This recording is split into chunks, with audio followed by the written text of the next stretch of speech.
The lack of presence of the Hohokus High School students at Northern Highlands Regional High School prior to the 1990s presents an interesting landmark because it raises the question of why. Why did they come here? Why at that moment? It also asks what. What did the schools have to benefit from the change? What elements leading up to the event spurred it on in the first place? There are multiple theories to answer these questions, but it seems like the conclusion, or rather the answers, would be greatly limited in accuracy due to the differences between them. According to a New York Times article dated 1994, for decades, state officials were unable to merge New Jersey's tiny school districts due to the parents' fear of losing control over their schools or having a favorite neighborhood elementary school closed or seeing their taxes rise.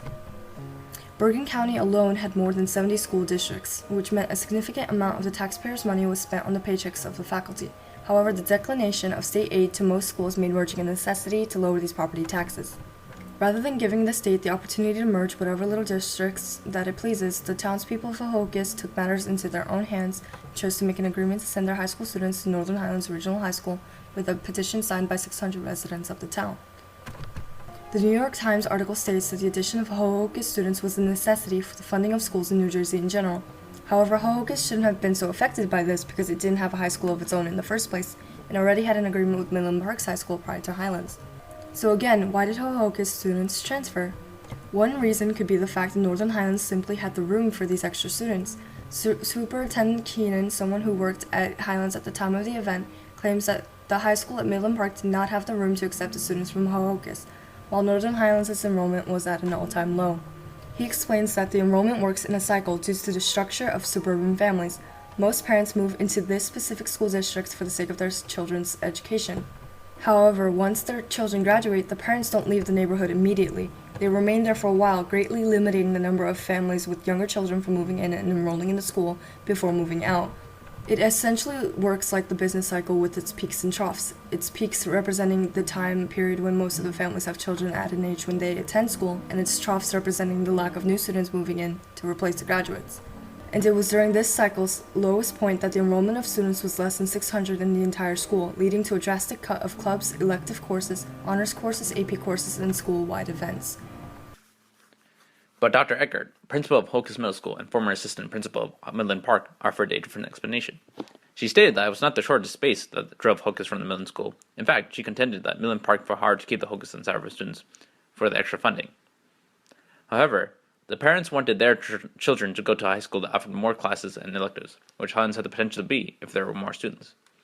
Furthermore, the parents also saw Highlands as the most highly rated school among their options, which would obviously present a benefit to their children when they would apply for college.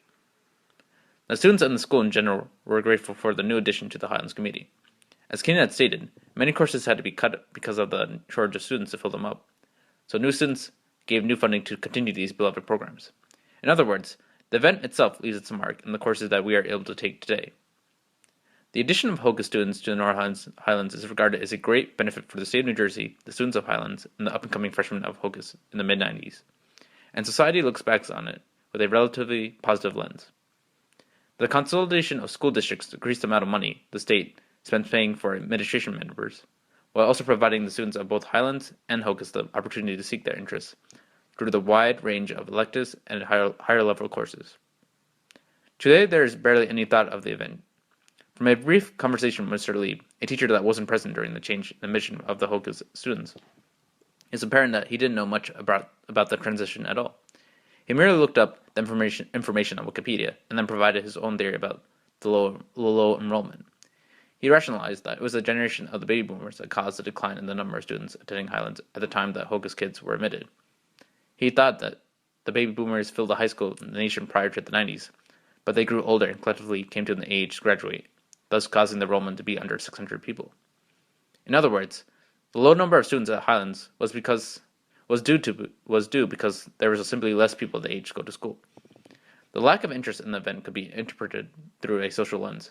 The Hohokus students seemed so much like a part of the Highlands community that the current students didn't know the transition occurred at all.